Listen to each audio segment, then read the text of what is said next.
प्रसिद्ध सीमा पुराण प्रसिद्ध सीमा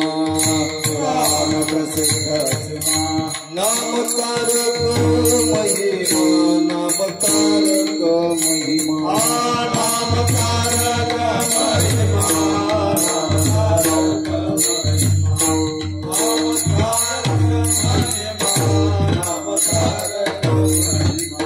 मागी जाळी महादोष पुढे नाही गर्भवास पुढे नाही गर्भवास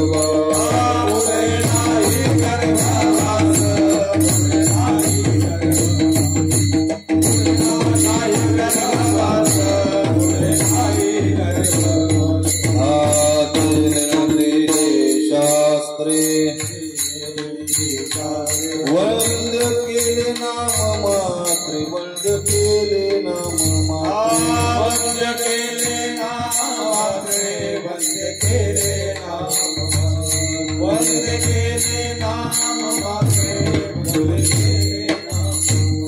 मागी जाळी महादोष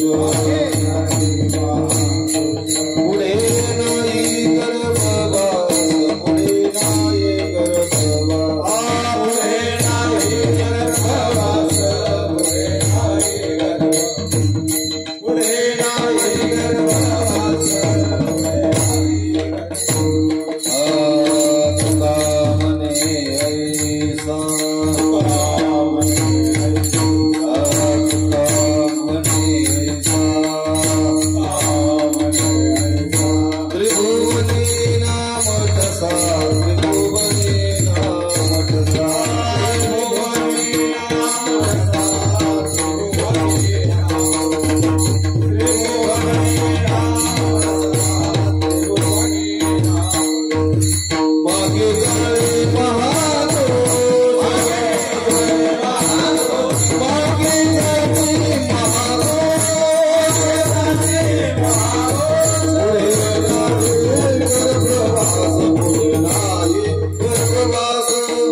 नाही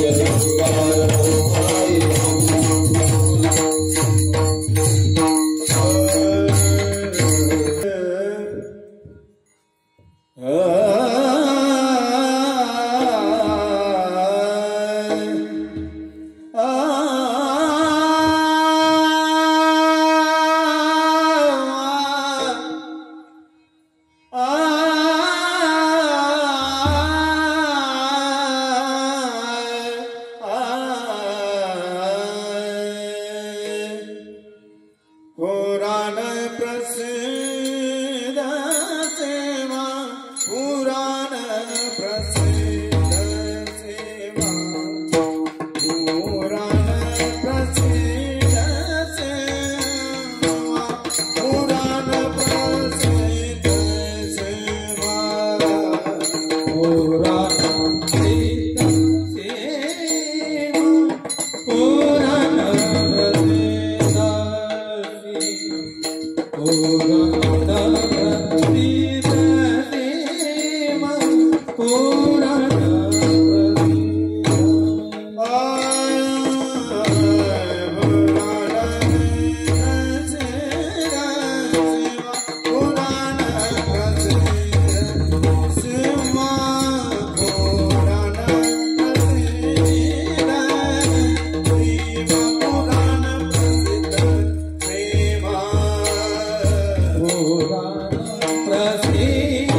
पुराण प्रसिद्ध सीमा नाम तारक महिमा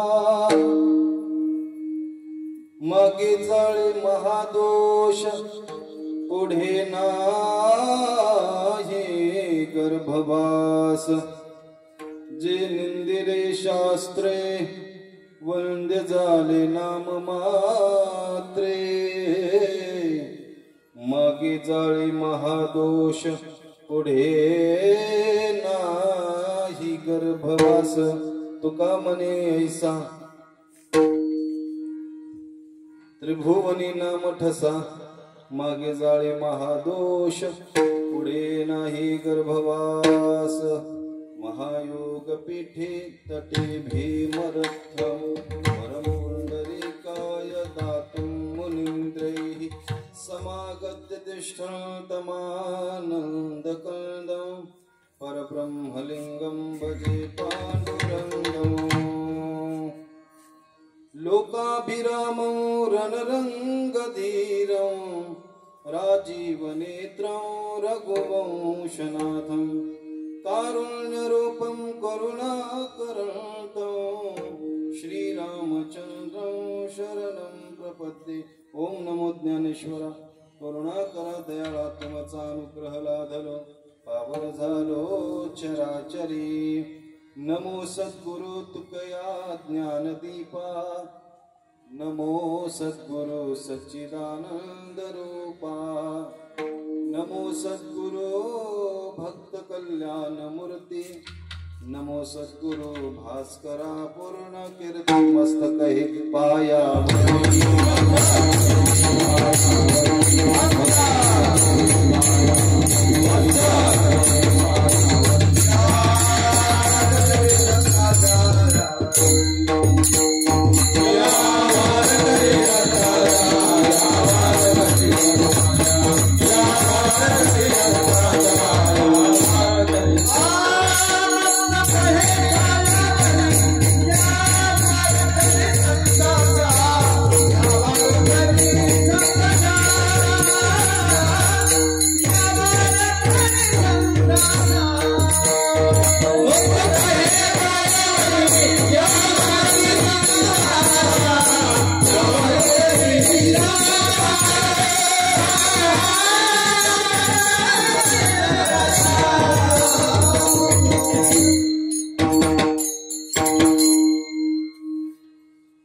प्रसिद्ध सीमा नाम तारक महिमा मागे जाळे महादोष पुढे नाही गर्भवास। प्रस्तुत चिंतन सेवेकरिता निवडलेला उद्धृत केलेला हा अभंग अनंत कोटी ब्रह्मांड नायक षड्गुणेश्वर संपन्न राजाधिराज भगवान श्री पांडुरंगराय परमात्म्याच्या एकविधतेचं लेणं ज्यांनी आपल्या अंगी बांधवलेलं आहे परिधान केलेलं आहे। नवे नवे भक्ती या क्षेत्रामध्ये भक्तीच्या माध्यमातून ब्रह्मज्ञानासारख्या व्यक्तीला सुद्धा ज्यांनी लाल घोटायला लावलेली आहे नवे नवे वैराग्य राग रसिक म्हणून ज्यांची ख्याती या त्रिभुवनामध्ये प्रसिद्ध आहे असे आमचे श्री जगद्गुरु तुकोबाराय यांचा चार चरणांचा अतिशय महत्त्वाचा मार्मिक सारभूत अर्थांचं प्रतिपादन करणारा नामपर प्रकरणातील हा अभंग आहे। या अभंगाच्या माध्यमातून श्री जगद्गुरु तुकोबाराय आपल्याला भगवत नामाचा महिमा प्रकट करतायत व्यक्त करतायत। विठ्ठल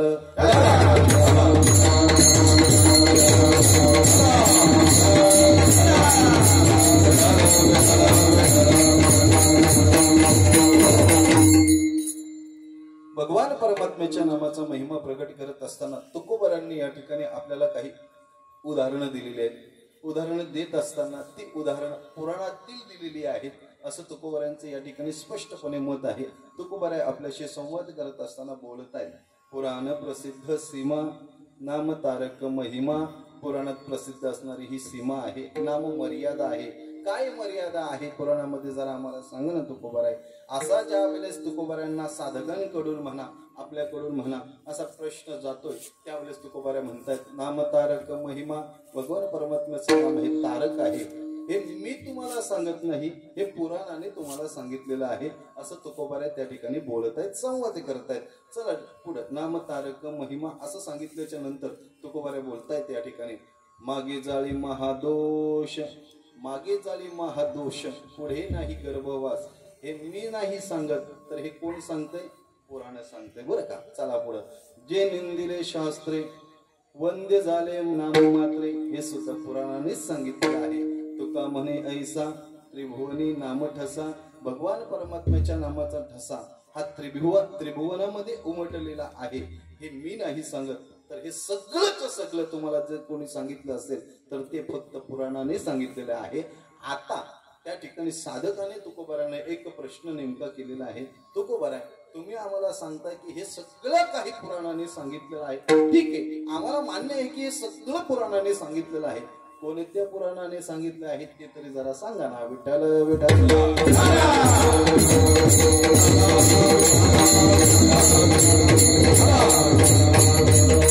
मला सांगा तुम्ही कोणत्या पुराणाने सांगितलेलं आहे असं साधकाचं ज्या वेळेस प्रश्न तुकोबारांना येतोय त्यावेळेस तुकोबाराय जे आहेत ना ते तुकोबाराय सांगतात. आता हे मी नाही सांगत की हे कोणत्या पुराणाने सांगितलेलं आहे, हे आपल्याला ज्ञानोबारांनी सांगितलेलं आहे. ज्ञानोबाराय बोलतायत की नामाचा महिमा कोणत्या पुराणाने सांगितलेला नाहीये हे जरा तुम्ही सांगा ना.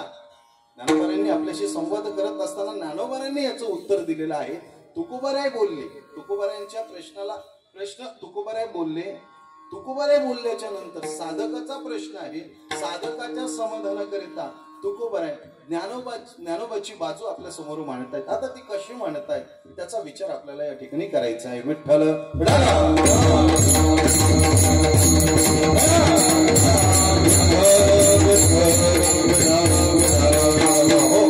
या अभंगावरती थोडस बोलण्यापूर्वी थोडासा परिहार द्यायचा. तो असा की चालू असणारा हा नामयज्ञ सोहळा भगवान श्रीरामप्रभूंच्या नवमी निमित्तानं आहे.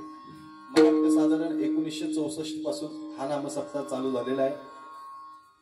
त्याच्या काही काळानंतर आम्ही या ठिकाणी कार्यक्रमाला यायचो त्यावेळेस दोन्ही बाजूला बरोबर ना, दोन्ही बाजूला होत्या ना, हा बरोबर, आणि लांब अशी रांग राहायची. आता रांग कमी झाली, रूम गेले म्हणून सगळे बाहेर गेले राहायला. असू द्या, पूर्वी आम्ही यायचो या ठिकाणी कीर्तन श्रवण करायला यायचो. कारण रामवाडीतील सप्ताह म्हटला तर ते खूप मोठा सप्ताह गणला जायचा आपल्या या ठिकाणी. आणि कीर्तनकार सुद्धा आदरणीय गुरुस्थानी असणाऱ्या अशा मोठमोठ्या दिग्गजांची या ठिकाणी कीर्तन सेवा झालेली आहे. आणि त्याच्यातच माझा नियमानं काही वर्ष झाले आपला नंबर लागतो या ठिकाणी. धन्यता देतो तुम्हाला, आभारी आहे की आम्हाला या ठिकाणी सेवेचा लाभ देता. विठ्ठल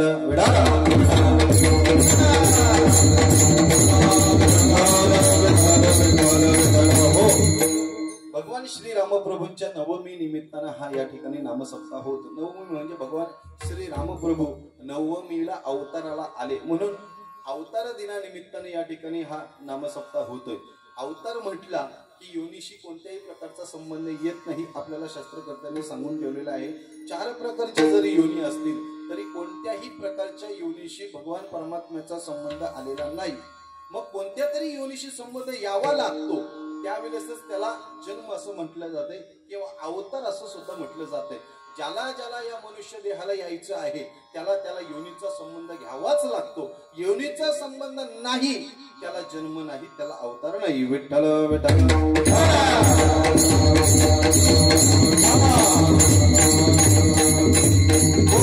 भगवान परमात्म्याचा सुद्धा योनीशी संबंध आला असेल ना, योनीचा संबंध आला भगवान परमात्म्याचा सुद्धा. परंतु शास्त्राने आपल्याला ज्या 4 योन्या सांगितलेल्या आहेत, अंडज म्हणा, जारज म्हणा, स्वेदेज म्हणा उद्भिज म्हणा, या 4 प्रकारच्या योनी सांगितलेल्या आहेत। या 4 पैकी कोणत्याही प्रकारच्या योनीशी भगवान परमात्म्याचा संबंध आलेला नाही। मग का हो, भगवान परमात्म्याचा संबंध योनीशी आला नाही का? या 4 सोडून एक योनी अजून शास्त्रकर्त्यांनी आपल्याला सांगितलेली आहे। अदृष्ट विशिष्ट जन्य नावाची एक योनी आहे। या योनीच्या माध्यमातून भगवान परमात्म्याचा अवतार झालेला आहे। भगवान परमात्म्याचा अवतार झाला त्यावेळेस भगवान परमात्म्याची मूर्ती अष्टभुज होती, लक्षात घ्या। म्हणून तिला अदृष्ट विशिष्ट जन्य योनी असं म्हणतात। अदृष्ट विशिष्ट जन्य योनी, अदृष्ट या शब्दाचा अर्थ आहे मागच्या जन्मामध्ये आपण काही केलेले कर्म आहे, त्या कर्माचा फलभोग म्हणून आपल्या उदरी अवतार घेणारा कोणीतरी असतोय। विठ्ठल विठ्ठल।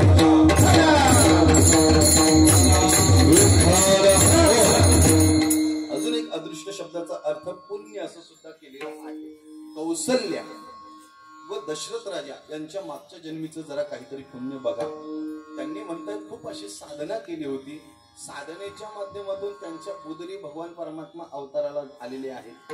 बरे एकाच आलेले आहेत असं नाही, भगवान परमात्म्याने त्यांच्या उदरी अवतार घेतला आहे। किती वेळा घेतलेलं आहे त्याचं सुद्धा शास्त्रकर्त्यांनी वर्णन केलेलं आहे, त्याच्याशी आता मला या ठिकाणी बोलायचं नाही। परंतु कौसल्या आणि दशरथ राजा यांनी खूप असं पुण्य केलं होतं, तपस साधना केली होती। हे त्यांच्या मागच्या जन्मीचं अदृष्ट, लक्षात घ्या। म्हणजे त्यांनी मागच्या जन्मीचे अदृष्ट पुण्य केलं। कशा करता केलं होतं? आपल्या उदरी भगवान परमात्म्याचा अवतार व्हावा, जन्म व्हावा, याकरिता अदृष्ट पुण्य ते या जन्मामध्ये त्यांना फळाला आलेलं आहे। आणि भगवान परमात्मा त्यांच्या उदरी आलेला आहे, अवतार घेतलेला आहे। अवतार घेत असताना अष्टभुज मूर्ती प्रकट झाली, परंतु कौसल्या मातेच्या विनंतीला मान दिलेला आहे त्या ठिकाणी भगवान परमात्म्याने, नाहीतर अष्टभुज मूर्ती प्रकट झाली होती। देव मला हे रूप तुझं पाहायचं नाही, शेवटी देव लहान रूप घेतोय, अवताराला येतोय। ही अदृष्ट विशिष्ट जन्य योनीच्या माध्यमातून भगवान परमात्म्याचा अवतार झालेला आहे। त्या अवतार दिनानिमित्तानं हा नामसप्ताह विठ्ठल विठ्ठल।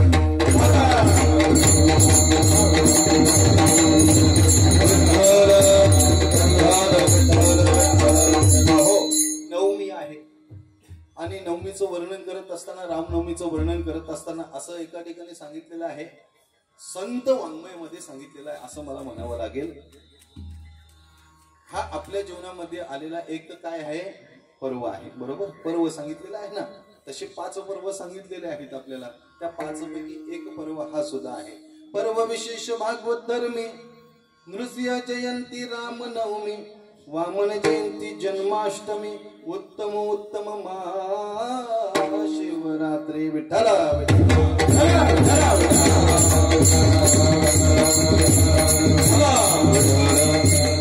हो, 5 प्रकारचे पर्व आपल्याला सांगितलेले आहेत। त्याच्यातील रामनवमी नावाचा एक पर्व आहे, लक्षात घ्या। या पर्वामध्ये काय करायचं आहे शास्त्रकर्त्यांनी आपल्याला काहीतरी सांगून ठेवलेलं आहे का? काहीतरी सांगितलेलं आहे। पर्व आहे ना, पर्व आहे, लक्षात घ्या। परंतु या पर्वाची फलश्रुती सांगत असताना खूप मोठी अशी फलश्रुती आपल्याला सांगितलेली आहे। काय फलश्रुती आहे? मी मागे महाशिवरात्रीचं एक कीर्तन होतं त्यावेळेस सुद्धा ही फलश्रुती सांगितली होती। रामनवमी आहे, येणार आहे, म्हणून तुम्हाला सुद्धा एक फलश्रुती सांगून जातोय। जर एखाद्याने रामनवमीचा उपवास केला, करविता व्रत अर्ध पुण्य लागे, मोडविता दोघे नरका जाते। अर्ध पुण्य लागलं तर भेटलं, म्हणून सांगण्याकरता आलोय, म्हणून सांगून जातोय तुम्हाला। काय आहे? रामनवमीचा उपवास करायचा की नाही? भरपूर जण संध्याकाळी जेवतात, लक्षात घ्या। भंडारे सुद्धा असतात भरपूर ठिकाणी, आमच्या बनवलीला सुद्धा भंडारा जोरात असतो, लक्षात घ्या। आणि मला वाटतं NRC कॉलनीमध्ये सुद्धा काय, बरोबर ना, त्या ठिकाणी गाळेगावला सुद्धा असतो, त्या ठिकाणी सुद्धा भंडारा असतो। त्या दिवशी म्हणतात भोजन करायचं नाही, काहीतरी नियम आहे का? एकादशी सारखा हा व्रत आपण करायला पाहिजे। एकादशी आपण दशमी पासून करतोय, ठीक आहे, मान्य आहे, परंतु एकादशीच्या दिवशी आपण निराहारी राहतो ना, तसा हा उपवास आपण करायला पाहिजे। काही फलश्रुती सांगितलेली आहे का? फलश्रुती खूप मोठी सांगितलेली आहे शास्त्रकर्त्यांनी, परंतु काय आहे, आपण त्या फलश्रुतीकडे लक्ष देत नाही, आपण शरीराकडे लक्ष देतोय। विठ्ठल विठ्ठल।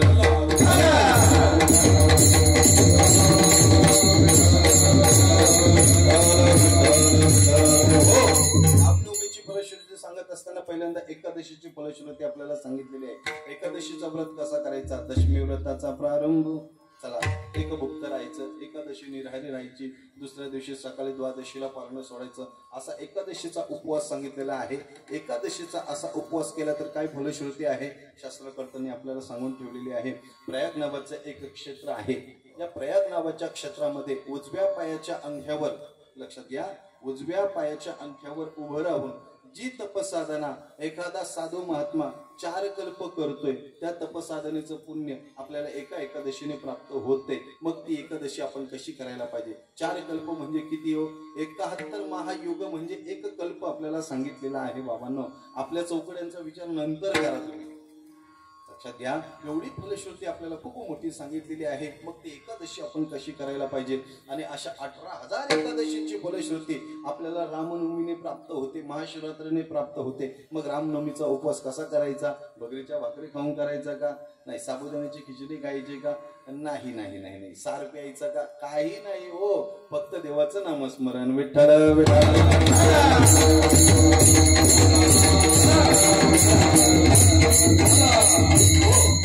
फलश्रुती आपल्याला शास्त्रकर्त्यांनी का सांगितलं याचं सुद्धा कारण सांगत असताना सुभाषितकारांनी असं सांगितलेलं आहे की मंद पुरुष जो आहे तो मंद पुरुष सुद्धा फलाच्या अपेक्षेनेच एखाद्या कार्यामध्ये रत होतो. बरोबर? मंदोपी न प्रवर्तते, लक्षात घ्या. तसा तो कार्यामध्ये प्रवृत्त होत नाही. मग त्याला एखाद्या कार्यामध्ये, एखादा बघा ना, एखाद्याला ज्याला बुद्धी कमी आहे अशा माणसाला आपण सांगितलंय, हे तू झाडू मारा, तुला 10 रुपये देतोय, तो झाडू मारतोय ना, तो झाडू मारतोय का? त्या कार्यामधून त्याला काहीतरी प्राप्त होणार आहे, धन लाभ होणार आहे, म्हणून तो ते कार्य करतो ना. तसं या ठिकाणी सुद्धा आपल्याला परमार्थ करत असताना पहिल्यांदा आपल्याला सांगितलं की तुम्ही हे करा, हे केल्याच्या नंतर तुम्हाला काहीतरी पुण्य प्राप्त होईल असं सांगितलं. म्हणून ही फलश्रुती सुद्धा सांगितली की 18,000 एकादशींची फलश्रुती पाहिजे ना, मग रामनवमीचा उपवास करा. मग रामनवमीचा उपवास सगळेच करतात का? रामनवमीचा उपवास सगळेच करतात असं मी म्हणत नाही. विठ्ठल विठ्ठल.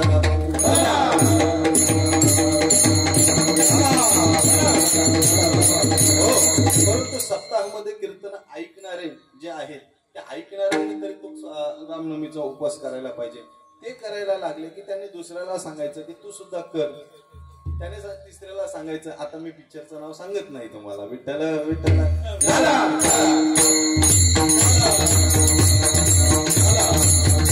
हो, म्हणजे 18,000 एकादशींची फलश्रुती. बरं मला सांगा तुम्ही, आपल्या 100 वर्षाच्या कारकिर्दीमध्ये 18,000 एकादशी येतात का? नाही नाही, एकादशी येत नाही. काहींच्या जीवनामध्ये एक पण येत नाही हो, लक्षात घ्या. ते करतच नाही, लक्षात घ्या. परंतु 18,000 एकादशी आपल्या कारकिर्दीमध्ये. बरं, आपण किती दिवस जगणार आहेत याची शाश्वती तरी आहे का? याची शाश्वती सुद्धा आपल्याला नाही आहे.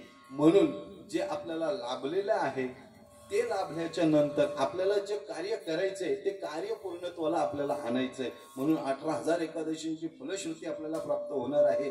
म्हणून रामनवमीचा उपवास तुम्ही सगळ्यांनी करा. तुम्ही केलं तर करविता व्रत अर्ध पुण्य लागे, लक्षात घ्या. मला त्याच्यातलं थोडंफार पुण्य भेटेल म्हणून तुम्ही उपवास करा. तुम्हाला पुण्य पाहिजे असेल तर तुम्ही दुसऱ्याला सांगा, तो करेल. त्याने केलं तर तुम्हाला प्राप्त होईल, त्याच्यातून सुद्धा मला प्राप्त होणार आहे. कल्पवृक्ष तसंच होतं ना. विठ्ठल विठ्ठल विठ्ठल.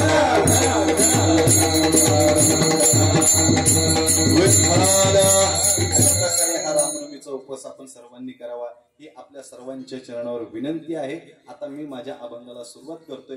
भरपूर वेळ सुद्धा झालेली आहे. काही थोडंफार वेळ मला शिल्लक आहे, त्या वेळेमध्ये मला या अभंगावरती बोलायचं आहे. तुकोबरायांनी या ठिकाणी आपल्याला नामसाधनेचा उपदेश केलेला आहे. नामसाधनेचा उपदेश करत असताना तुकोबरायांनी आपल्याला या ठिकाणी पुराणामध्ये काही प्रसिद्ध अशी उदाहरणं आहेत. त्या उदाहरणांच्या माध्यमातून आपल्याला या ठिकाणी भगवान परमात्म्याच्या नामाचा महिमा आपल्याला प्रगट करून सांगितलेला आहे. विठ्ठल विठ्ठल.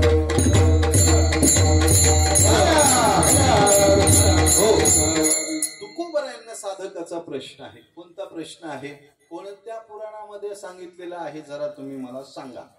तुम्ही जे सांगता ना, तुका म्हणे ऐसा त्रिभुवनी नाम ऐसा, हे जे काही तुम्ही मला सांगता हे कोणत्या पुराणामध्ये आहे असं जरा तुम्ही सांगा. त्यावेळेस तुकोबराय त्यांना ज्ञानोबरायांचं एक प्रमाण सांगतायत. त्यांनी सांगितलेलं आहे, ज्ञानोबराय असं सांगतायत आपल्याला. ज्ञानोबराय बोलत असताना असे बोलतात हरिपाठात की भगवान परमात्म्याच्या नामाचा महिमा जे पुराणामध्ये सांगितलेला आहे ते एका पुराणामध्ये नाही सांगितला. पुराण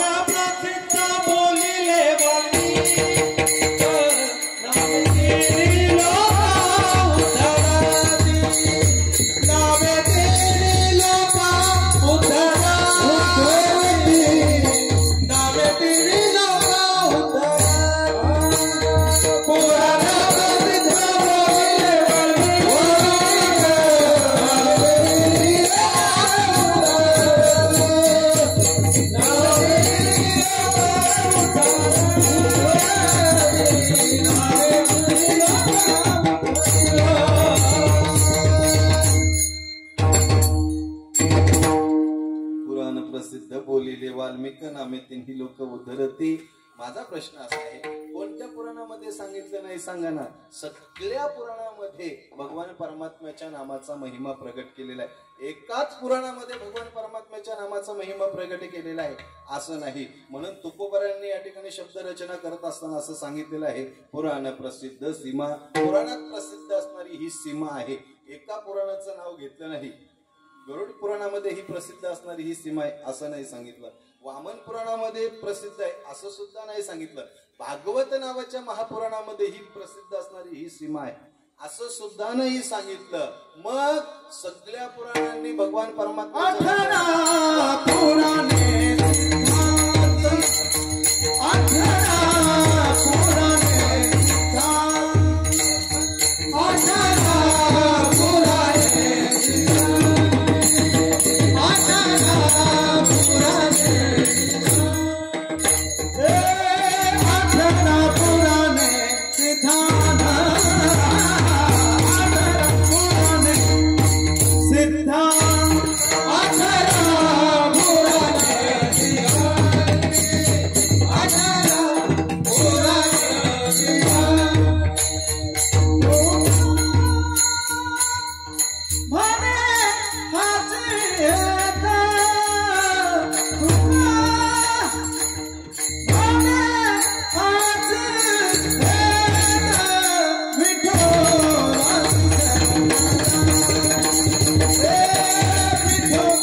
अठरा पुराणी सिद्धांत तुका म्हणे हाची हेत. विठोबासी शरण जावे निजनिष्ठा नाम गावे. लक्षात घ्या त्या ठिकाणी वेद अनंत बोलीला अर्थ इतुकाची साधीला. लक्षात घ्या, वेद अनंत बोलीला अर्थ इतुकाची साधीला. आपल्याला ज्ञानोबारायांनी सुद्धा हेच सांगितलं, परंतु ज्ञानोबारायांनी थोडं पुढं सांगितलं. ज्ञानोबाराय बोलतायत 18 पुराणांनी देवाचं नाव गायलेलं आहे असं तुम्ही म्हणू नका. लक्षात घ्या, 6 शास्त्र आहेत त्यांनी सुद्धा देवाचं नाव गायलेलं आहे. 4 वेद आहेत त्यांनी सुद्धा देवाचं नाव गायलेलं आहे ना. चहुवेदी जाण 6 शास्त्री कारण 18 ही पुराणे.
शास्त्रीकरण 18 पुराणे हरिसी गाती. कोणत्या पुराणाने गायलेलं नाही, 18 पुराणे देवाच्या नामाचं चिंतन करतात. बरं 18 पुराणच देवाच्या नामाचं चिंतन करतायत. ज्ञानोबा म्हणतात असं नाही, लक्षात घ्या. 6 शास्त्र आहेत, त्यांनी सुद्धा देवाच्या नामाचं चिंतन केलेलं आहे. 4 वेद आहेत, ऋग्वेद आहे, अथर्ववेद आहे, सामवेद आहे, यजुर्वेद आहे. या 4ही वेदांनी भगवान परमात्म्याच्या नामाचा महिमा गायलेला आहे. परंतु एक लक्षात घ्या, या 4 वेदांमध्ये एक वेद असा सुद्धा आपल्याला सांगितलेला आहे ज्याच्यात बंगाली विद्या सांगितलेली आहेत. विठ्ठल विठ्ठल.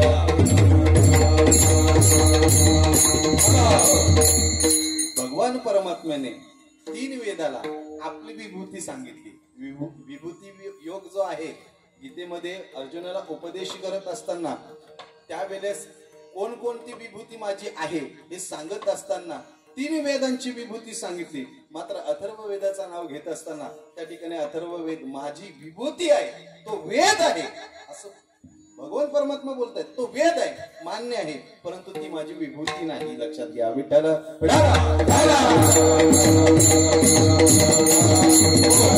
सगळ्या काही विद्या ज्या आहेत त्या अथर्व वेदामध्ये सांगून ठेवलेल्या आहेत. कोणाला काय करायचं, कोणाला काय करायचं, सगळं अथर्व वेदामध्ये सांगितलेलं आहे. देवाने त्याला आपल्यामध्ये घेतलं नाही, हो घेतलं नाही.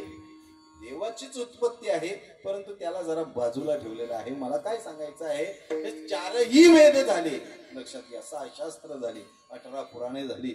यांनी फक्त भगवान परमात्म्याचंच नाम गायलेलं आहे. याच्याकरिता ज्ञानोबांनी त्या साधकाला उत्तर दिलं. त्याच्या समोर हा पुरावा ठेवला की मी बोलतोय, या माझ्या बोलण्यावर कदाचित तुझा विश्वास नाही ना. चला, मी माझ्यापेक्षा मी ज्यांना श्रेष्ठ मानतोय मी त्यांचं उदाहरण तुमच्या समोर देतोय. त्यांनी काहीतरी सांगितलेलं आहे हे मी तुमच्या समोर सांगतोय. ज्ञानोबराय जे बोलले ते ज्ञानोबराय जे काही बोललेले आहेत त्या साधकाला सांगतायत की बाबा तुला हरिपाठ माहिती आहे ना. मग या हरिपाठामध्ये ज्ञानोबरायांनी सांगितलेलं आहे 4 वेदी जाण 6 शास्त्रीकरण 18 पुराणे हरिसी गाती. 18 पुराण आहेत ना, त्या 18 पुराणांमध्ये फक्त भगवान परमात्म्याचंच नाम गायलेलं आहे. ही प्रसिद्ध अशी भगवान परमात्म्याची सीमा नाम मर्यादा पुराणामध्ये सांगितलेली आहे. विठ्ठल.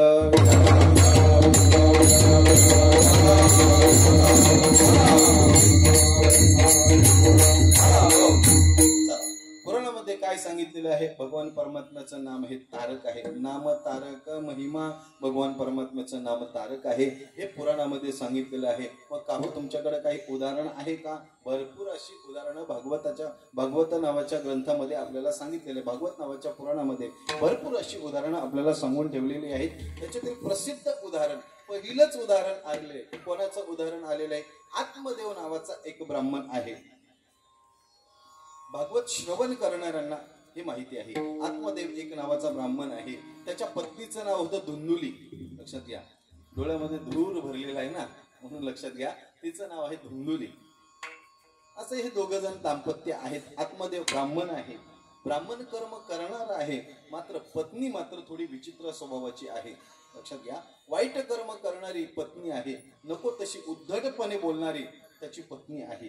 परंतु काय झालं, आत्मदेव ब्राह्मण आहे, शेवटी त्याला सुद्धा असं मनाला वाटलं की आपल्याला मुलबाल व्हायला पाहिजे, परंतु मुलबाल काही होत नाही. लग्नाला भरपूर वर्ष गेली तरी सुद्धा मुलबाल होत नाही. म्हणून आत्महत्या विचाराने तो घराचा त्याग करतोय. घराचा त्याग करून जातोय जंगलामध्ये.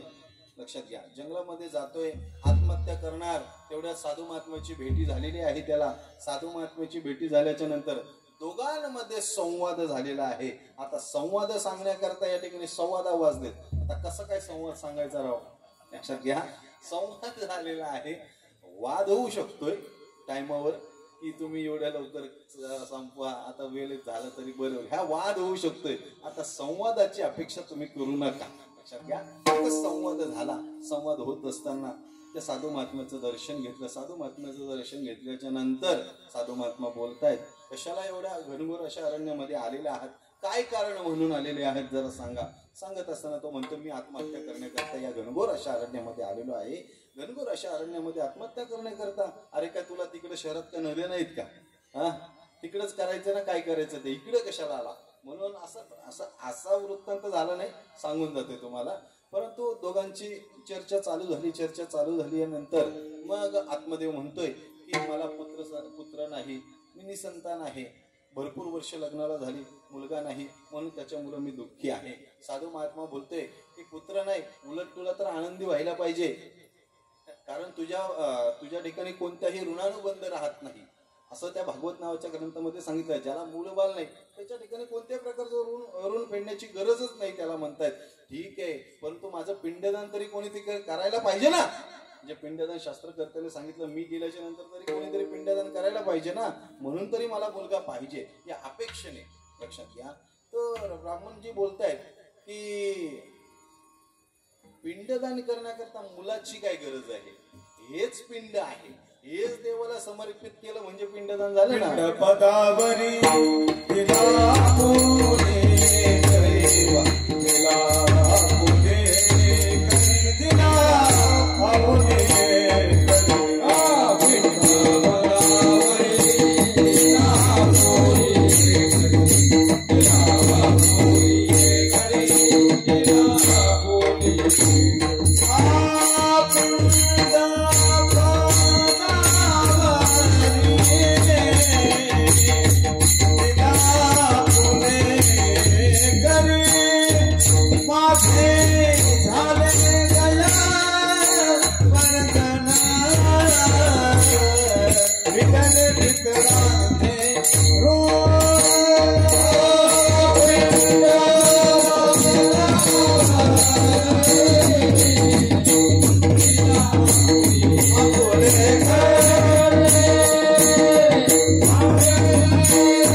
ब्राह्मणांचं बोलणं अशा प्रकारे ऐकल्याच्या नंतर मग पिंडपदावरी बरोबर वा, हेच पिंड आहे ना, हेच देवाला समर्पित करा, असं ते सांगू लागले ब्राह्मण देवता.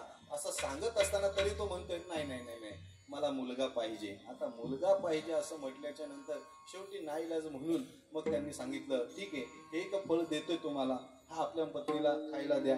खायला दिल्याच्या नंतर मग त्या गर्भवती राहतील असं सांगितलं. सगळं काही सांगितल्याच्या नंतर घरी आला, आनंदी आहे. घरी आल्याच्या नंतर आपल्या पत्नीला सांगितलं की मी अशा प्रकारे गेलो होतो घरातून, परंतु साधूची भेट झाली. त्यांनी मला एक फळ दिलेलं, एवढं तू खा. असं सांगितल्याच्या नंतर ती धुंदुरी विचार करते की ठीक आहे, मी खातोय. असं सांगितल्याच्या नंतर आत्मदेव ब्राह्मण त्या ठिकाणावरून निघून गेले. परंतु ही धुंदुरी होती, विचित्र स्वभावाची होती. तिने थोडासा विचार केला, तर्क लावला, जर मी हे फळ खाल्लं आणि मी गर्भवती राहिली नाही तर. लक्षात घ्या, अशा प्रकारे विचार करू लागले. विचार करत असताना जरी मी गर्भवती राहिले तरी तो त्रास मला सहन होईल का, नाही होणार. एवढा त्रास मी का सहन करू. बरं, जो मुलगा येईल हो तो चांगलाच आहे की वाईट आहे, याचा त्रास कशाला सहन करायचा, त्याच्याऐवजी हे फळ नाही खाल्लेलं बरं. म्हणून त्याने तो बाजूला ठेवल्याच्या नंतर काही काळानंतर तिच्या घरी तिची बहीण आली. बहीण आल्याच्या नंतर बहिणीला सगळं सांगितलं. बहीण म्हणते, ठीक आहे, तुला मुलबाळ पाहिजे ना, मला जो मुलगा होईल तो मी तुला देईन असं सांगितल्याच्या नंतर काय झालं, ते फळ जे होते ते गाईला दिलं खायला. गाईला खायला दिल्याच्या नंतर काही काळ गेला. जसा महिना जात राहिला तशा हिच्या पोटाच्या चिंध्या वाढत चालल्या. भगवंताने आपल्याला सुंदर असं वर्णन सांगितलेलं आहे. चिंध्या बांधून पोट वाढवायला लागले. 9वा महिना झाला. 9व्या महिन्या झाला, मुलगा झाला. मुलगा कोणाला झाला, तिच्या बहिणीला झाला. मुलगा तिच्या बहिणीला झाला. तो मुलगा हिने आणला. हिने आणल्याच्या नंतर काय झालं, घडलेला प्रसंग, हिने मुलगा आणला. इकडे गाईला सुद्धा एक मुलगा गोंडस असा झालेला आहे. काही काळानंतर झाला. लक्षात घ्या, गाईला सुद्धा मुलगा झाला. काही दिवसानंतर त्यांच्या घरामध्ये नाव ठेवण्याचा विधी त्या काळामध्ये सुद्धा होता. म्हणून आत्मदेव विचार करू लागला, आपल्याला मुलगा झालेला आहे ना, मग आपलं नाव आत्मदेव आहे, म्हणून त्याचं नाव आपण काय ठेवू, ब्रह्मदेव ठेवू. असा विचार करू लागला. ती म्हणू लागली, मुलगा मला झालेला आहे ना, मग मी त्याचं नाव ठेवेल. तिने नाव ठेवलं धुंदुरी. धुंदुरीचा मुलगा कोण आहे, धुंदुकारी असं नाव ठेवला. लक्षात घ्या, नाव ठेवल्याच्या नंतर तो मुलगा मोठा होऊ लागला. इकडे काही काळानंतर गाईला सुद्धा मुलगा झालेला आहे. गाईला मुलगा झाला. गाईला वासरू होतो ना, गाईला मुलगा झालेला आहे. त्या ठिकाणी फक्त त्याच्यामध्ये फक्त एकच बदल होता. कोणता, त्याचे कान जे होते ते गाईच्या कानांसारखे होते. म्हणून त्याचं नाव आत्मदेवाने काय ठेवलं होतं, गोकर्ण असं ठेवलं होतं. चला पुढे, गोकर्ण सुद्धा मोठा होऊ लागला. तो सुद्धा मोठा होऊ लागला. लक्षात घ्या, फक्त दोघांमध्ये फरक एवढा राहिला की गोकर्ण जो आहे त्याच्यावरती चांगले संस्कार आत्मदेवाने राबवले म्हणून तो चांगला झाला. आणि धुंदुरीने काय केलं, आपल्या मुलावर वाईट संस्कार लागले, त्याचा परिणाम तो वाईट झाला. लक्षात घ्या, तो नको ते व्यसन करू लागला, काही नको ते धंदे करू लागला, चोऱ्या वगैरे सगळं काही करू लागला. कालांतराने काय झाला, गोकर्ण सुद्धा मोठा झाला. गोकर्ण मोठा झाल्याच्या नंतर आपल्या पित्याला उपदेश करतोय, आता तुम्ही इथं राहू नका, याचे हे उद्योग धंदे पाहायला तुम्ही राहू नका, तुम्ही काय करा, तुम्ही स्वतःचा उद्धार करण्याच्या दृष्टिकोनातून या ठिकाणावरून निघून जा, अरण्यात जा, त्या ठिकाणी काहीतरी तपसाधना करा, असा विचार त्यांनी आपल्या पित्याला सांगितला. गोकर्णाचं हे ऐकून आत्मदेव घरातून निघून जातोय. गंगेच्या किनाऱ्यावरती आपली तपसाधना चालू होते. तपसाधना तिकडे गेले, इकडं आता याला रान मोकळं झालं. लक्षात घ्या, परंतु कालांतराने काय होते, त्याची आई सुद्धा विहिरीवर पाणी आणायला गेल्याच्या नंतर ती सुद्धा पाण्यात बुडून मरते, वरून पडते आणि ती सुद्धा मरते. म्हणून आता घरात कोणीही आपल्या करता बोलायला शिल्लक राहिलं नाही. जी संपत्ती होती ती नको ते व्यसन करून उधळून लावली. लक्षात घ्या, म्हणून जास्ती संपत्ती मुलांकरता जमा सुद्धा करू नये. शास्त्रकर्त्यांनी असं सांगितलेलं आहे की जास्ती संपत्ती मुलांना जमा करून ठेवू नये. हजारो करोडोची इस्टेट आपण जर मुलाला जमवून ठेवली आणि तो मुलगा जर कपूत निघाला तर उपयोग आहे का, ती अशीच तो घालवणार आहे. आणि मुलगा जर चांगला निघला तर करोडो रुपये कमवू सुद्धा शकतोय. भागवतामध्ये हे सुद्धा सांगितलेलं आहे की मुलगा कसा असावा. विठाल विठाल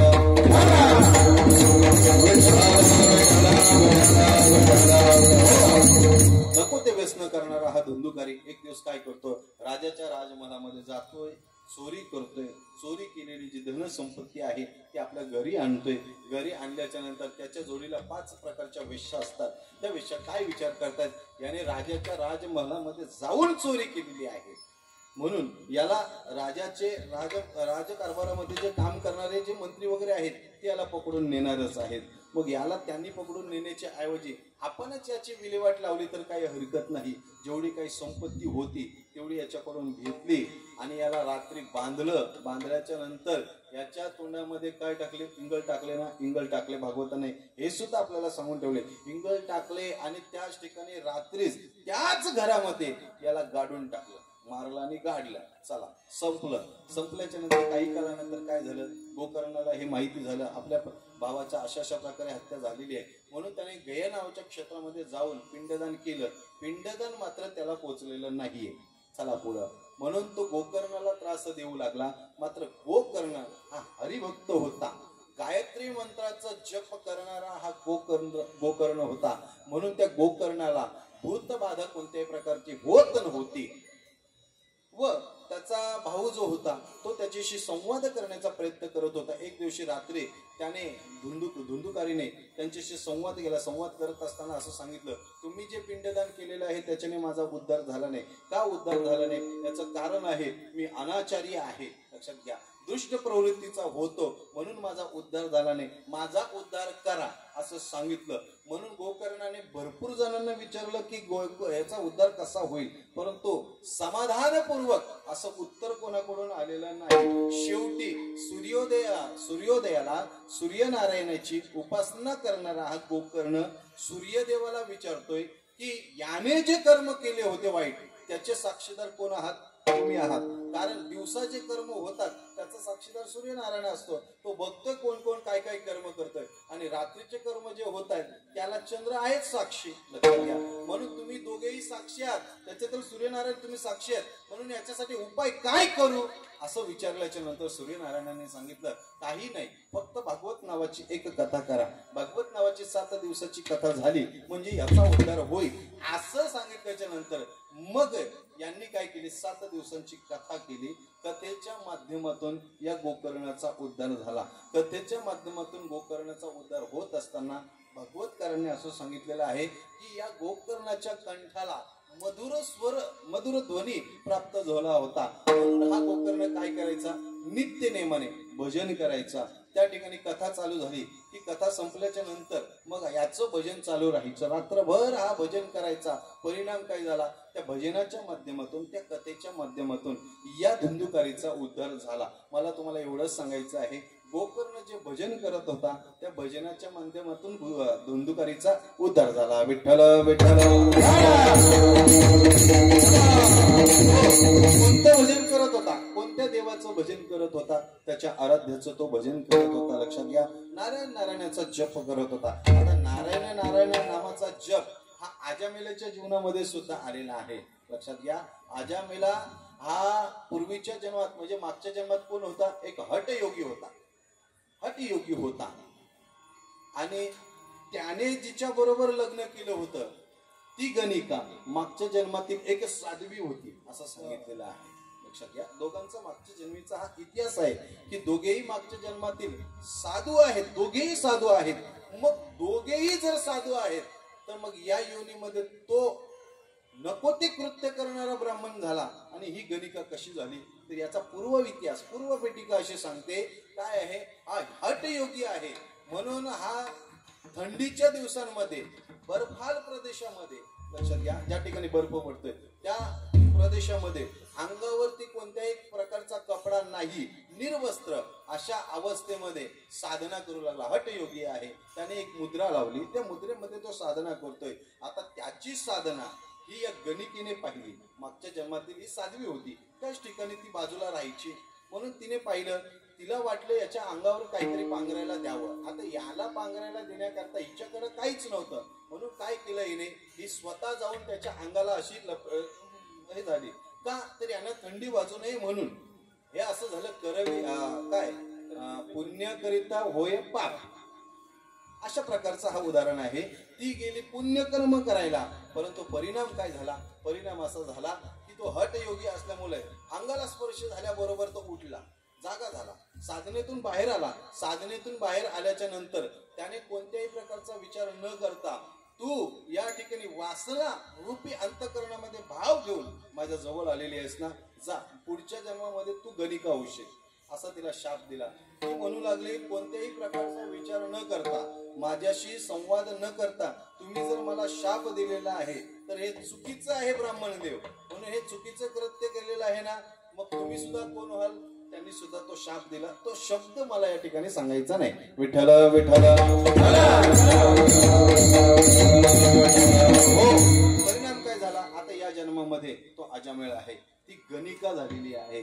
दोघांचं परत काय झाला, परत विवाह झालेला आहे. विवाह झाल्याच्या नंतर कालांतराने काय झालं, आता हा ब्राह्मण आहे परंतु कर्म वाईट आहेत. लक्षात घ्या, ब्राह्मण असून मांसाहार हा करतोय, कर्म वाईट आहेत. एक दिवस त्यांच्या घरी साधू महात्मा येतोय, साधू महात्म्याचं आतिथ्य पूजन होते. आतिथ्य पूजन झाल्याच्या नंतर काय झालं, हा आला, अजमेळ आला. अजमेळ आल्याच्या नंतर तो बोलू लागला, तुम्ही आमच्या घरी आलेले आहात, आम्हाला पाप लागेल कारण आम्ही पापीच आहोत, म्हणून तुमची आमच्याकडून कोणत्याही प्रकारची सेवा घडणार नाही. असं झाल्याच्या नंतर काही कालानंतर त्यांच्यामध्ये संवाद झाला.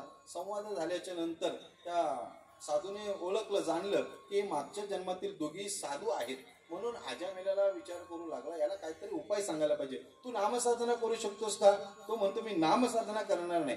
गणिकेला म्हटलं तू, ती म्हणते, गणिका म्हणते मला सुद्धा करता येणार नाही, चला पुढे. साधू महात्म्याच्या जवळ एक पोपट होता, तो पोपट त्या गणिकेला दिला. त्याचं नाव होतं गंगाराम. लक्षात घ्या, पोपटाचं नाव होतं गंगाराम. आता गंगाराम म्हटल्याच्या नंतर राम आला ना शेवटी, म्हणून ते गंगाराम. आणि अजामेलाला मुलगा झाला होता पण त्याचं नाव काय ठेवायचं, म्हणून त्या साधूने नाव ठेवलं होतं नारायण. साधूने नाव ठेवलं होतं बरं का. म्हणून तो नारायण नारायण हाक मारत होता आणि ही गंगाराम बोलत होती पोपटाला. परिणाम काय झाला, भगवान परमात्म्याचं असं नामस्मरण झालं. ते खरं तर भगवान परमात्म्याचं नामस्मरण करतच नव्हते, तो आपल्या मुलाला हाक मारत होता आणि ही पोपटाला बोलायची गंगाराम.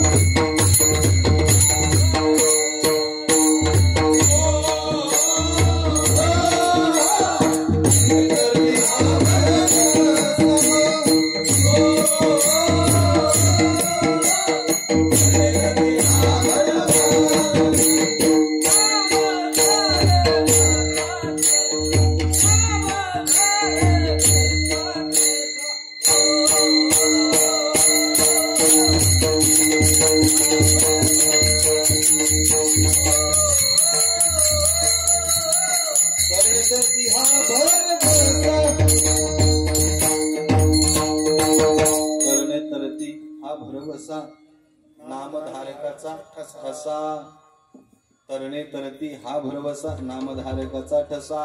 मला काय सांगायचं आहे, तो आपल्या मुलाला हाक मारतोय, नारायण नारायण अशी हाक मुलाला मारतोय, परंतु ती हाक कोणाला पोचली? देवाला पोचली। ती गंगाराम बोलते आपल्या पोपटाला, परंतु ती हाक देवाला पोचली, लक्षात घ्या। म्हणून पुराणामध्ये हे सगळे पुरावे सांगितलेले आहेत। म्हणून या ठिकाणी तुकोबाराय बोलतायत, पुराण प्रसिद्ध ठसा, पुराण प्रसिद्ध सीमा, नाम तारक महिमा। आता तुकोबाराय बोलले पुराण प्रसिद्ध सीमा, नाम तारक महिमा। नाम हा तारक आहे, हे पुराणामध्ये प्रसिद्ध आहे। ज्ञानोबाराय काय बोलले? ज्ञानोबाराय सुद्धा तेच बोललेले आहेत, पुराण प्रसिद्ध बोलिले वाल्मिक, पुराणामध्ये प्रसिद्ध आहे, वाल्मिक ऋषी बोललेले आहेत। नामे तिन्ही लोक उद्धरती, आता नामे तिन्ही लोक उद्धरती म्हटले काय? आणि तुका म्हणे ऐसा त्रिभुवनी नाम ठसा, याच्यातून काही वेगळं सांगायचं आहे का? वेगळं काही सांगायचं नाही। जणू काही ज्ञानोबारायांचं हे जे प्रमाण आहे, पुराण प्रसिद्ध बोललेले वाल्मिक, याच्यावरती जणू काय आमच्या तुकोबारायांनी संवाद केलेला आहे। परंतु संवाद करत असताना तुकोबारायांनी काय केलं, त्याच्यात फक्त थोडेसे आपले शब्द वापरले। कारण काय आहे, आपल्याला जर एखाद्या वाक्यावरती भाष्य करायचं आहे, तर ते भाष्य करत असताना त्या भाष्यामध्ये आपली सुद्धा स्वतःची काहीतरी पद वापरावी लागतात। श्रीमद भगवद्गीतेचा विचार करत असताना किती श्लोक सांगितले? फक्त 700 श्लोक सांगितले। मग ज्ञानोबारायांनी ओव्या करत असताना 700च करायला पाहिजे होते ना, एकेका श्लोकावर एकच ओवी, परंतु ज्ञानोबारायांनी तसं नाही केलं। ज्ञानोबारायांनी काय केलं, 700 श्लोक आहेत, परंतु 9033 ओव्यांचा रसपान आपल्याला दिलेला आहे। या 9033 ओव्या हे ज्ञानोबारायांचं भाष्य आहे। तसं हा अभंग जो आहे, हा अभंग तुकोबारायांचं भाष्य आहे, परंतु ज्ञानोबारायांच्या शब्दांवर। विठ्ठल विठ्ठल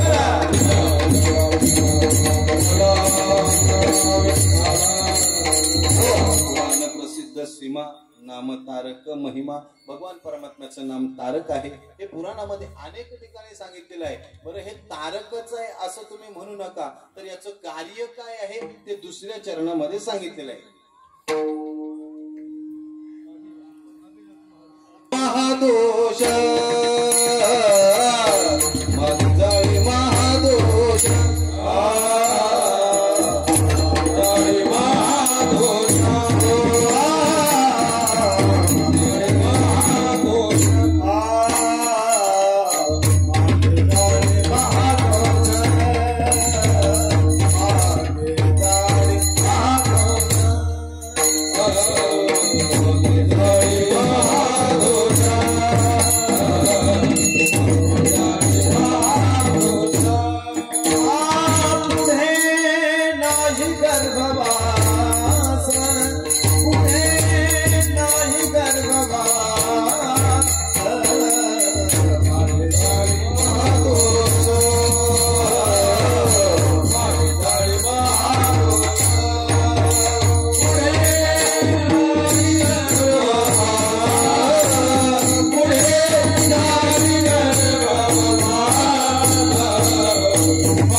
महादोष पुढे नाही गर्भवास। हे कधी घडेल? वर्तमान स्थितीमध्ये आपण ज्या वेळेस देवाच्या नामाचं चिंतन करू, देवाच्या नामाचं चिंतन आपण वर्तमान स्थितीमध्ये केल्याच्या नंतर काय परिणाम होईल, तुकोबारांनी ते सांगितलं। मागे जाळी महादोष, म्हणजे भूतकाळामध्ये तुमच्याकडून जे काही पाप घडलेली आहेत ती पाप निवृत्त होतात, मागे जाळी महादोष। आणि वर्तमान स्थितीमध्ये देवाचं भजन करायचं, मग काय होईल? भविष्यामध्ये पुढे नाही गर्भवास। लक्षात घ्या, तीनही कालाचा विचार या ठिकाणी सांगितलेला आहे, भूतकाल, भविष्य आणि वर्तमान। वर्तमान स्थितीमध्ये आपल्याला हा देह प्राप्त झालेला आहे ना, आपल्याला हा देह प्राप्त झालेला आहे। मग आता या देहाने आपण काय करायचं? कारण हा देह सहजासहजी प्राप्त होत नाही, परंतु आपल्याला प्राप्त झाला ना, प्राप्त झाला, मग काय करायचं? देवाच्या नामाचं चिंतन करा। तुम्ही या देहाने देवाच्या नामाचं चिंतन केलं तर मागे जाळी महादोष, जी काही भूतकाळामध्ये तुमच्याकडून जी झालेली पाप आहेत त्या पापांच्या निवृत्तीकरिताच तुम्हाला हा देह परत भेटलेला आहे, लक्षात घ्या. नाहीतर सहजासहजी हा देह भेटत नाही. नवे नवे एका ठिकाणी असं सांगितलेलं आहे काकड्याच्या अभंगांमध्ये की हा जो मनुष्य देह आहे हा तुम्हाला परत भेटेल याची शाश्वती नाही. आता मागुता नये फेरा, परत येणार आहे का हा फेरा? हेतू न घडी या नगरा, जरी आला जरी फेरा आला तरी हेतो न घडे या नगरा, या नगराला न घडे मात्र दुसऱ्या नगराला घडे. हेतो न घडे या नगरा, म्हणे तुकिया बंधू राम मनागा, ओळखी नाही तरी झाला अघोरागा. म्हणून काय करा, आता हा देह प्राप्त झालेला आहे ना, देवाचं नामस्मरण करा. नवे नवे देवाने हा देह कशा करता दिलेला आहे आपल्याला सांगितलेलं आहे संत महात्म्यांनी सुद्धा. कशा करता देह दिलेला आहे? देवे दिला देह भजना गोमटा, गोमटा म्हणजे चांगला देह दिलेला आहे ना, चांगला देह दिलेला आहे. किती सुंदर असं मुख दिलेलं आहे आपल्याला देवाने. कुत्र्यासारखं दिलं तर जमेल का? नाही ना.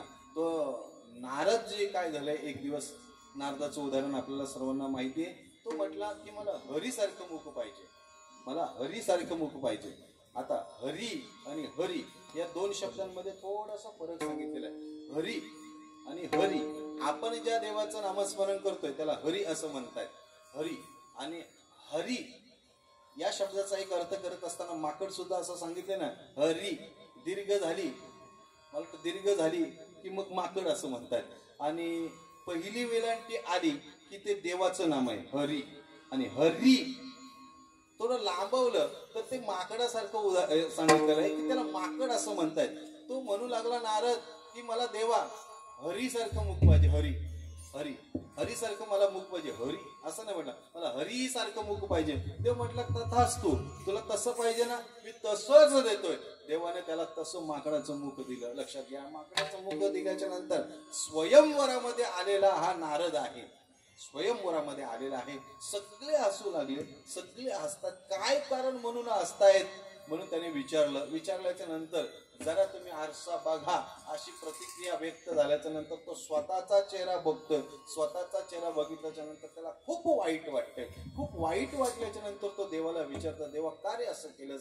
देवाने सांगितलं, तूच म्हटलं मला हरी सारखं मुख पाहिजे, मी दिलं. विठ्ठल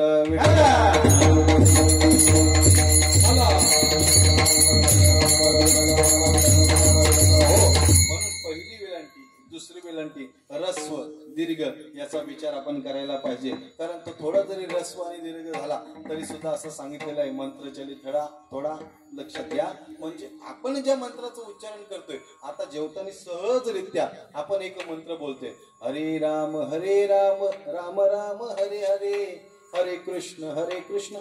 जेवताना बोलतोय ना आपण, हा जरी मंत्र जेवताना बोलत असतो तरी सुद्धा शास्त्रकर्त्याने असं सांगितलेलं आहे की हा वैदिक मंत्र आहे. या वैदिक मंत्राचा जप त्यानेच करावं ज्याने जानवा धारण केलेला आहे. लक्षात घ्या, म्हणजे जानवाधारी जो आहे, ज्याने जानव्या विधी केलेला आहे त्यानेच या नावाचा जप करावं. मग तुम्ही म्हणाल आम्ही नाही का करायचं? आम्ही सुद्धा करायचं, पण कसं करायचं? हरे कृष्ण कृष्ण कृष्ण हरे हरे, हरे राम राम राम हरे हरे. ज्याचा जानवा विधी झालेला आहे त्याला सरळ सांगितले की तू सरळ म्हण, आणि ज्याचा विधी झाला नाही त्याला सांगितले तुला नाहीच सरळ जमत तर मग तू अशा प्रकारे म्हण. म्हणून आपल्या संत वाङ्मयाने असं सांगितलं, हे मंत्र वगैरे जेवणाच्या कालावधीमध्ये म्हणण्यापेक्षा वदनी कमल घेता नाम घ्या श्री हरीचे, किती सोपं सांगितलेलं आहे. मग एवढं सोपं सांगितलं असताना मग कठीण मध्ये कशाला जायचं? विठ्ठल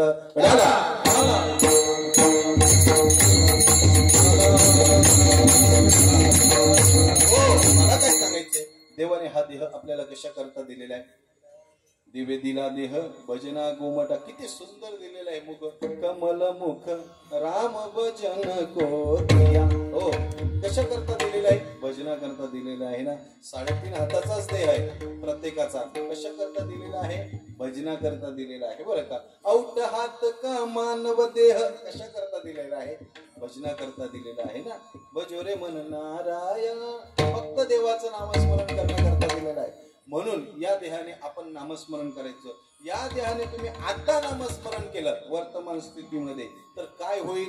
भूतकाला भविष्य म्हणजे भूतकाळामध्ये जी केलेली काही पाप आहेत त्या पापांचा क्षालन होईल. पुढे नाही गर्भवास, आणि भविष्यामध्ये येणारा जो गर्भवास आहे तो सुद्धा आपल्या ठिकाणी राहणार नाही. म्हणून तुकोबाऱ्या बोलतात मागे जाळे महादोष, पुढे नाही गर्भवास. हे सुद्धा पुराणामध्ये सांगितलेलं आहे. तुकोबाऱ्या बोलतायत जे निंदिले शास्त्रे वंद्य झाले नाममात्रे. ज्यांची शास्त्राने निंदा केलेली त्यांना सुद्धा वंद्यत्वता जर कशाने प्राप्त झालेली असेल तर ही सुद्धा भगवान परमात्म्याच्या नामाने झालेली आहे. आता हे सुद्धा कुठं सांगितलेलं आहे? पुराणामध्ये सांगितलेलं आहे. वाल्याचा वाल्मिकी झालेला आपल्याला सर्वांना माहिती आहे. परंतु एक लक्षात घ्या, त्याची शास्त्राने निंदा केली. अरे तो महापापी आहे, आतताई आहे, दुराचारी आहे, तरी सुद्धा त्याला वंद्यत्वता प्राप्त झाली फक्त भगवान परमात्म्याच्या नामाने. विठ्ठल विठ्ठल.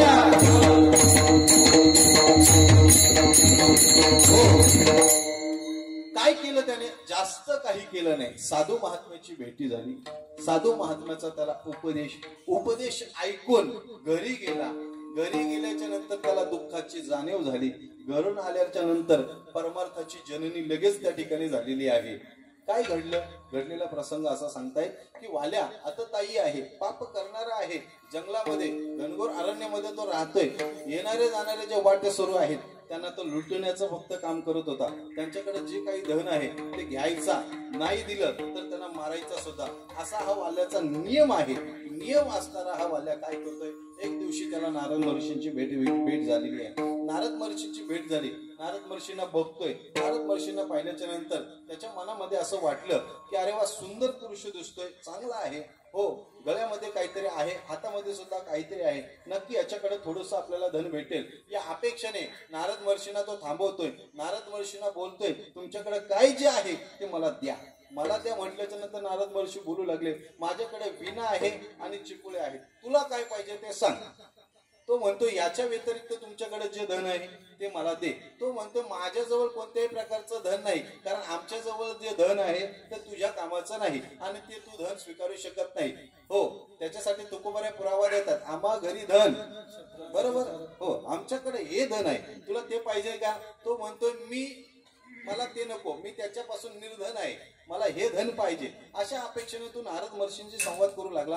नारद महर्षी बोलू लागले की माझ्याकडे कोणत्याही प्रकारचं तुला काही देण्यासाठी नाही, परंतु हे जे तू पापकर्म करतोस याच्यासाठी काही, जे तू पापकर्म करतोस हे ते पापकर्म केल्याच्या नंतर तुला जे पाप लागतंय या पापाचा तुला परिणाम नंतर भोगावा लागणार आहे. तो म्हणतो मी पापाचा विचार करीत नाही, मी पापाचा विचार करणारा नाही, कारण तो दुराचारी सांगितलेला आहे म्हणून तो कोणत्याही प्रकारचा विचार करत नाही, पापकर्म करणारा आहे. पण नारद महर्षी विचार करू लागले अरे हा बलाढ्य असा चोर आहे, याच्यासारखा दुसरा आता कोणी झालेला नाही, कारण पुराणात प्रसिद्ध असणारा हा एकमेव चोर आहे. लक्षात घ्या, हाच एकच चोर आहे, दुसरा कोणताही चोर नाही. मग याला काहीतरी उपदेश करावा. थोडस नारद महर्षी विचार करतात. नारद महर्षी त्याचे संवाद करतात. कारण तू हे पाप करतोस, या पापामध्ये कोणी तुझे वाटेकरू आहेत का घरचे? तो म्हणतो सगळेच वाटेकरू आहेत. मग तो म्हणू लागला जरा घरी जाऊन विचारून ये. तो म्हणतो मी घरी गेलो आणि तू जर गेला तर? तो म्हणतोय की मला बांधून ठेव, पण तू घरी जाऊन विचारून ये. तो म्हटलं नाही, दुसरा कोणी आला आणि तुम्हाला सोडून नेलं तर, तुम्ही गेले तर? तो म्हणतो मी अजिबात या ठिकाणावरून हलणार सुद्धा नाही. असं नारद महर्षी म्हटल्याच्या नंतर तो घरी जातोय, आपल्या आईला विचारतोय, वडिलांना विचारतोय, पत्नीला विचारतोय, मुलाबाळांना विचारतोय, कोणीही या पापामध्ये वाटे करून नाही. असं म्हटल्याच्या नंतर त्याच्या ठिकाणी वैराग्य निर्माण झालं आणि त्याचा परिणाम काय झाला? लक्षात घ्या, ज्या वेळेस आपल्याला दुःख होतंय, लक्षात घ्या, त्या दुःखातूनच म्हणतात आपल्या परमार्थाचा उगम होतोय. म्हणून एका ठिकाणी शास्त्रकर्त्यांनी असं सांगितलेलं आहे, दुःखाची जाणीव ही परमार्थाची काय सांगितलेली आहे? जननी सांगितलेली आहे, जननी. म्हणून दुःख झालं, परत आला. नारद महर्षी भजन करत होते त्या ठिकाणी. आता नारद महर्षी स्तब्ध उभे आहेत. नारद महर्षींनी त्याला सांगितलं होतं मी कुठे जाणार नाही, आणि नारद महर्षींना त्याचा उद्धारच करायचा होता, म्हणून नारद महर्षी कुठेच गेले नाही. नारद महर्षी असे मस्त आपले भजनामध्ये दंग होते. नारद महर्षी भगवान नारायणाचा जप करत होते. जप करत असताना ते बोलतायत नारायण नारायण श्रीमनारायण नारायण नारायण श्रीमनारायण नारायण नारायण श्रीमनारायण नारायण नारायण.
देवाचं भजन चालू असणारे ही नारद महर्षी आहेत.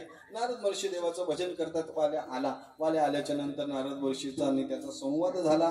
संवादाच्या माध्यमातून मग नारद महर्षी त्याला सांगतायत की आता तू जास्त काही करायच्या भांडणामध्ये करू नको, तू फक्त राम म्हणत राहा.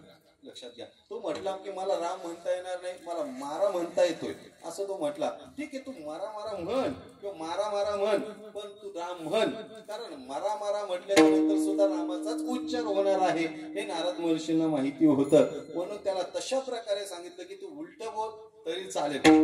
अशा प्रकारे नामाचा जप त्याने चालू केला. नामस्मरणाने काय झालं, नामस्मरणाने त्याचा उद्धार झाला. लक्षात घ्या, त्याची शास्त्राने निंदा केली होती, त्याला राम म्हणता येत नव्हतं, तरी सुद्धा त्याला राम म्हणायला भाग पाडलं नारद महर्षींनी. आणि त्याच्याकडून राम नामाचं श्रवण त्याला घडवून आणलं, त्याच्याकडून ते जप करायला भाग पाडलं. अशा प्रकारे तो नाम जप करू लागला. परिणाम काय झाला आपल्याला सर्वांना माहिती आहे. केले रामायण राम कीर्ती वाढली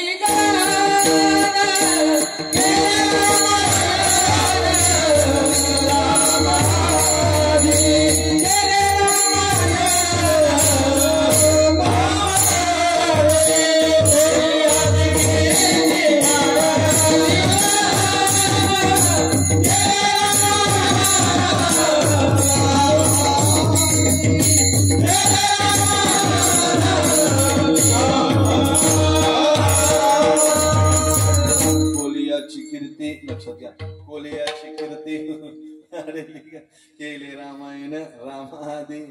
लक्षात घ्या, बोलिले वाल्मिक ऋषी जसे बोलले तसं भगवान परमात्मा राहिले. लक्षात घ्या, तशा प्रकारचं भगवान श्रीराम प्रभूंचं आचरण आहे. जसं वाल्मिक ऋषी बोललं तसेच प्रकारे भगवान श्रीराम प्रभूंनी आचरण केलं. परंतु मला एक सांगा, आता त्याला राम म्हणता येत होतं का? राम म्हणता येत नव्हतं, तरी सुद्धा तो राम म्हणू लागला ना. त्याला राम म्हणता येत नव्हतं, तो राम म्हणू लागला. आपल्याला राम म्हणता येते तरी सुद्धा आपण म्हणत नाही. मग ते वालव्या बरं होतं मग आपल्यापेक्षा, असं म्हणावं लागेल. विडाला विडाला राम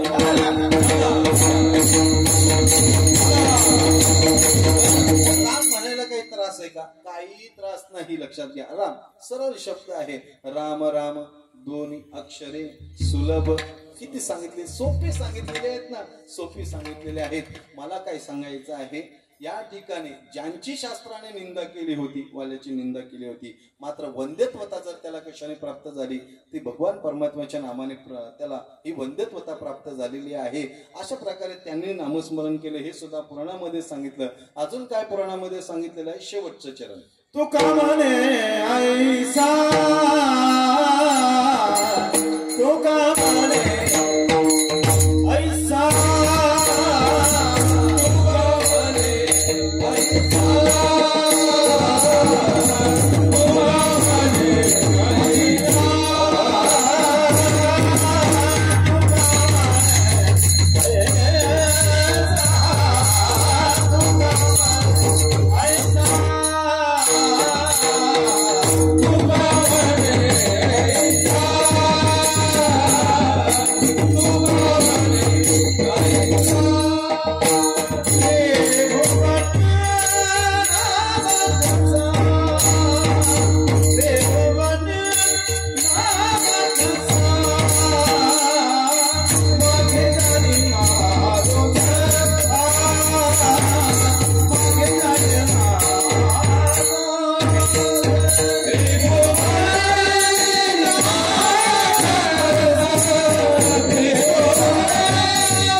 तुका म्हणे ऐसा त्रिभुवनी नाम ठसा।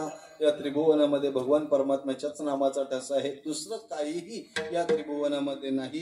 हे सुद्धा पुराणामध्ये सांगितलेलं आहे। काय आहे त्रिभुवनी नाम ठसा असं म्हटलं की त्रिभुवनातील सगळेच लोक देवाचं नामस्मरण करतात का, असा एक प्रश्न सुद्धा निर्माण होतोय. कारण त्रिभुवन म्हटलं म्हणजे आपल्या समोर एकच येतं, स्वर्ग, मृत्यू आणि पाताळ अशा प्रकारचे तीनच लोक येतात.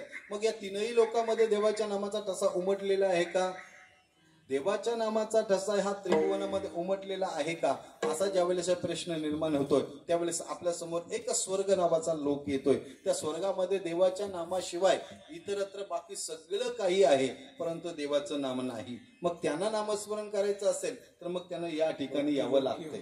बरोबर, त्यांना या ठिकाणी यावं लागतंय. स्वर्गामध्ये काय काय आहे, स्वर्गामध्ये काय काय नाही आहे लक्षात घ्या. राजधानी भुवन अमरावती सांगितलेलं आहे. येथं अमरत्व हे सिंहासन ऐरावता सारखी वाहन. राजधानी भुवन आपली अमरावती नाही, लक्षात घ्या. ती स्वर्गात सांगितलेली अमरावती आहे. ज्या ठिकाणी अमर आहेत ते अमर आहेत, परंतु त्यांच्याकडे नामसाधना नाही. आमच्याकडे नामसाधना आहे, आम्ही अमर नाही. हा फरक सांगितलेला आहे. म्हणून त्रिभुवनी नाम ठसा या शब्दाचा अर्थ करत असताना असं सांगितलेलं आहे की एखादा जर भक्त आहे, हा भक्त देवाचं नामस्मरण करत असेल तर तो त्याच्याबद्दल स्वतःबद्दल ग्वाही देत असताना असं म्हणतोय की त्रिभुवनी आम्ही वैभवाचे धनी. असं जर त्याचं म्हणणं आहे, तीही त्रिभुवनी आम्ही वैभवाचे धनी, तर साधूचं वैभव हे देवाचं नामस्मरण आहे. या नामस्मरणाच्या माध्यमातून आम्ही या तिन्ही त्रिभुवनामध्ये धनी आहोत, म्हणजे मालक आहोत. तसं तुकोबाराय या ठिकाणी सांगतायत की हे पुराणामध्येच प्रसिद्ध आहे. पुराणामध्ये अशी भरपूर उदाहरणं सांगितलेली आहेत की जे नामस्मरण करतायत, ज्यांच्या माध्यमातून तिन्ही त्रिभुवनामध्ये नामस्मरण करते. नारद महर्षींचा विचार करा ना. नारद महर्षी सगळीकडे जात होते. नारद महर्षी मृत्यू लोकात येत होते, नारद महर्षी स्वर्गात सुद्धा जायचे, नारद महर्षी पाताळात सुद्धा जायचे, नारद महर्षी ब्रह्मलोकात सुद्धा जायचे, नारद महर्षी वैकुंठाला सुद्धा जायचे, सगळीकडे जायचे. जात असताना फक्त देवाचं नामस्मरण करत करत जायचे. म्हणून तुकोबाराय म्हणतात, तुका म्हणे ऐसा त्रिभुवनी नाम ठसा. असे जे साधू महात्मे आहेत ना, ते तिन्ही त्रिभुवनामध्ये गेल्याच्या नंतर देवाच्याच नामाचा जप करतायत. म्हणून तुका म्हणे ऐसा. बरं, नामस्मरणच आपण करायचं. काय आहे, नामस्मरण केल्याच्या नंतर आपण ते नामस्मरण केल्याच्या नंतर असं एका ठिकाणी सांगितलेलं आहे की हा यज्ञ आहे. लक्षात घ्या, या यज्ञाच्या माध्यमातून आपल्याला फलश्रुती प्राप्त होतोय. आता यज्ञ करायला काय काय लागतं हे आपल्याला माहिती आहे, परंतु तुम्हाला जर यज्ञाची फलश्रुती पाहिजे असेल तर देवाचं नामस्मरण करा. हे सुद्धा पुराणामध्ये सांगितलेलं आहे. नाम जपू यज्ञ तो परम म्हणजे श्रेष्ठ सांगितलेला. बाधू न शके स्नानाधिक कर्म. लक्षात घ्या, स्नानाधिक कर्म लक्षात घ्या. बाधू न शके कर्म, म्हणून तो परम आहे. त्या परम असणाऱ्या भगवान परमात्म्याच्याच नामाचा आपण सुद्धा जप करा, असं तुकोबारांनी या ठिकाणी आपल्याला आग्रह केलेला आहे. थोडंसं चिंतनी अभंगावरती मांडण्याचा प्रयत्न केलेला आहे. झालेली सेवा भगवान पांडुरंगराय परमात्मा, ज्ञानोबाराय, तुकोबाराय, संत महात्म्यांच्या चरणावर ही सेवा समर्पित करतोय. ज्ञानेश्वर